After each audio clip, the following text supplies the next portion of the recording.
Welcome back po sa aking munting channel, Mr. Ukol. Nandito na naman po ang inyong lingkod para magbigay ng tips at giya para po sa araw ng Miyerkules, January 22, 2025. Medyo mabilis ang panahon na. Malapit na po natin masilayan yung bagong karerahan. PJC, Philippine Jockey Club. Abang-abangan natin yan. Pero bagong lahat, shoutout tayo, no? Shoutout po kay happy birthday Boy Recto ng Makati. Happy birthday po. Dyan sa Kambingan OTB. Kay Ma'am Jackie at Boss Eugene. Pagbati galing kay Eduardo Centena Jr. Kay Taushi Marcos. Sa lahat ng mga masugid nating taga-subaybay dyan sa YouTube channel ko. Na palagi pong nagla-like at nagko-comment.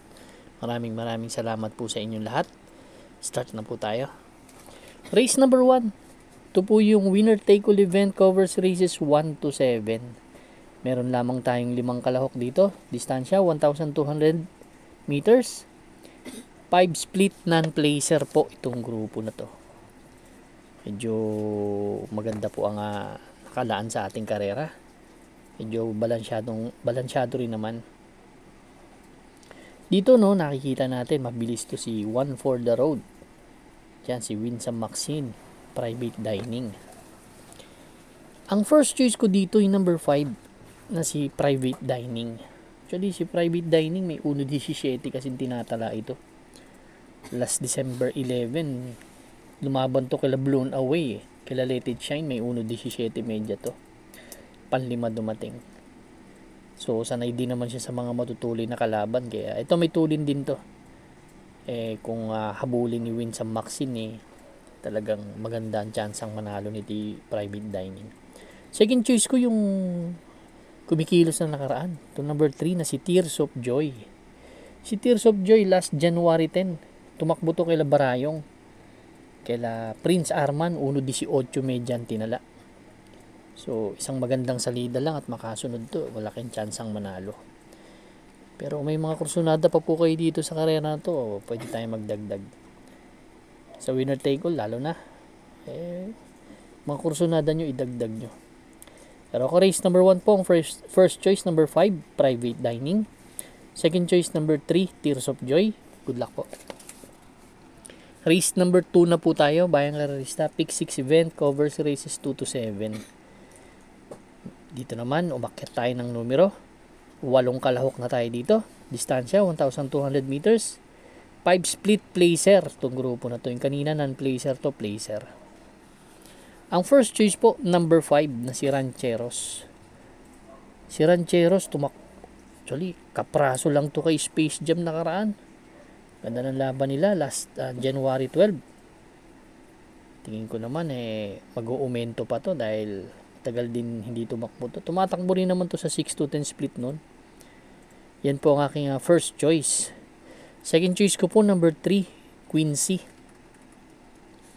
Ito si Quincy may 1.15 kasi ito sa 1,200 meters Pero yung huling takbo niya may napansin ako dyan Kila West of the East tumakbo yan Hindi maganda ang sinalida pero tumimbang ng panlima. 1.18 tinala. Ang ganda ng post position. Kaya may chance sa akin manalo. Third choice ko yung number 1 na si Sneaky Eyes. Ito naman galing sa 6 to 10 split. Bumaba ng grupo. Tumakbo to kila Biglang Buhos. Actually nagtatala to ng 1.16 sa 1,200 meters. May 1.16. May 1.15 medya pa yan. Nag-1.15 medya. Kaya di remating kabayo. Kaya race number 2 po ang first choice ko, number 5, Rancheros. Second choice, number 3, Quincy. Third choice, number 1, Sneaky Eyes or Sneaky Ise. Good luck po. Race number 3 na po tayo, Bayang Karerista. Pick 5 event, covers races 3 to 7. Meron ulit tayo 8 kalahok sa distansyang 1,200 meters. Dito naman 16 to 21 split naman tong grupo na to. Medyo mataas na grupo, no? Kaya maganda-gandang laban to. Ang first choice ko number 2, Gray Factor. Baka ngayon na to. Si Gray Factor ang huling takbo last January 8. Mataas ang grupong tinakbuhan. Doon kila Chocolate Thunder. 1.15 ang tinala. Same rider ang sasakay. Tingin ko naman malaking chance ang manalo nito. Dyan din naman siya tumatakbo sa 16 to 21 split. Pero may magandang prueba yan. Nagtala yan ng 1.13.8 nung lumaban niyang kila Rocking Bell last December 13. Doon kila Queen Gabi. Kaya mataas ang grupong tinatakbuhan ito. Ganda pa ng post position. Yan ang aking first choice. Second choice ko si Cold Digger. Si Cold Digger nandudun din yan eh. Laban na kila Rocking Bell. Pero may last December 24 nanalo to. May 1.14 naman na tinala. Kaya ang ganda ng post position. Kaya malaki rin chance ang manalo sa akin. Ang third choice ko, dehado, number 3, na si Limon Sudan Falls. Actually, si Limon Sudan Falls, may 1.13 media rin kasi. 113.6 na tinala. Tinalo nito si Noble Promise last January 3. So, pwede pa mag-umento. Same rider naman ang sasakay. Kaya race number 3 po ang first choice. Entry number 2, Gray Factor. Second choice number 8, Cold Digger. Third choice number 3, Limon Sudan Falls. Pero kung may mga kursonada pa po kayo dito, ito yung napakahirap na karera. Andyan si Don Pedro na galing sa panalo rin, ano? Kaya napakabalanse ng karera. Kaya first choice ko dyan, no? Ulitin ko first choice ko number 2, Gray Factor. Second choice number 8, Cold Digger. Third choice number 3, Limon Sudan Falls. Good luck po. Race number 4 na po tayo, bayang karerista. Pick 4 event covers races 4 to 7. Another 8 entries tayo dito. Distansya 1,200 meters ulit. 6 to 10 split naman tong grupo na to. Dito ang nakikita kong gustong-gusto ko yung number 3 na si Pay the Lady. Actually si Pay the Lady, huling takbo last November 18. Segundo to kay Laguna de Bay, nagtala na 1.14.2. Tumatakbo sa 11 to 15 split to . Si JC De La Cruz ang hinete nun. Ngayon, Joel Ciego na. Tingin ko naman, kung pagbabasihan ko yung speed, no, tingin ko lang walang mauuna. Although may mga mabibilis dito. Andito si Osam Call, sila Sound of Silence. Pero para sa akin, sosolohin ko po ito. Entry number 3, Pay the Lady. Pero may dadagdag ako yung number 2 na rin kasi napupunto rin to. Pero sosolohin ko muna number 3, Pay the Lady. Good luck po. Race number 5 na po tayo, bayang karerista. Last extra double and last daily double plus 1. Meron tayo ulit 8 kalahok na kalahok. 1,200 meters. 11 to 15 split itong grupo na to. Ito pa isa. Another balansyadong karera, no? Ang first choice ko dito yung number 4 na si Compassion. Si Compassion, huling takbo last November 22. Segundo to kay Chef Cat, 1.15. Medyan tinala. Pero galing yan sa panalo. Bago yung takbo na yan kay kay Chef Cat . Ang tinalo nyo naman yan si French Leather na nandito rin, pero kapraso lang niya tinalo to. Yan ang aking first choice. Second choice ko na rin yung French Leather na huling takbo doon kila Flywheel, doon sa 11 to 15 split din na grupo. Ito naman kabayo na to, may husay talaga to. Third choice ko po number 1, Lucky Fortune. Ito naman si Lucky Fortune.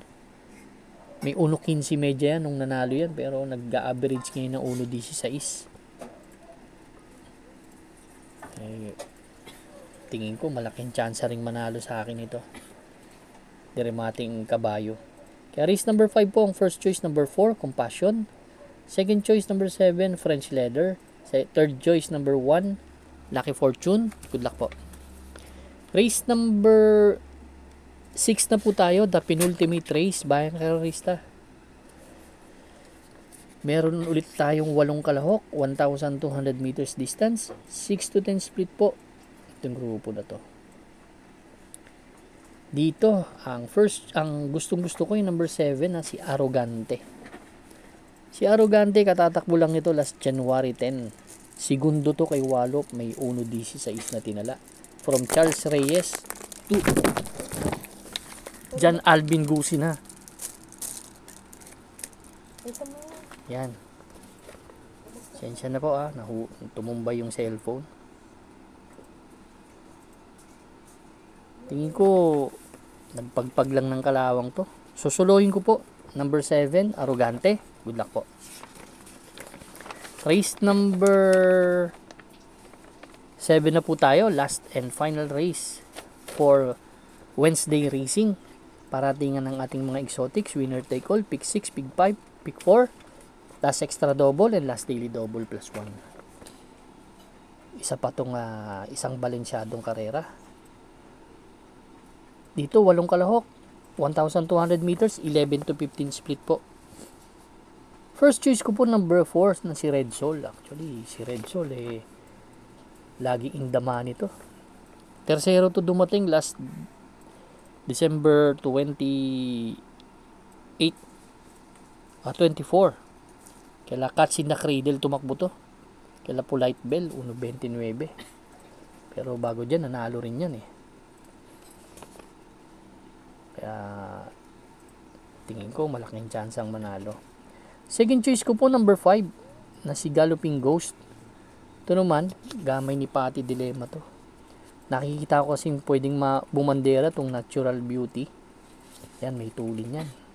Pero tinalo niya na yung iba dito Tinalo na ni Galloping Ghost yung iba dito. Kaya para sa akin, malaking chance ang manalo ni Galloping Ghost. Kung may mga kursunada pa po kayo, dagdag lang po tayo. Pero ako, ang first choice number 4, Red Soul. Second choice number 5, Galloping Ghost. Good luck po Bayang Karerista. Maraming salamat po sa inyo walang sawang pagtangkilik sa aking munting channel. Good luck and stay safe.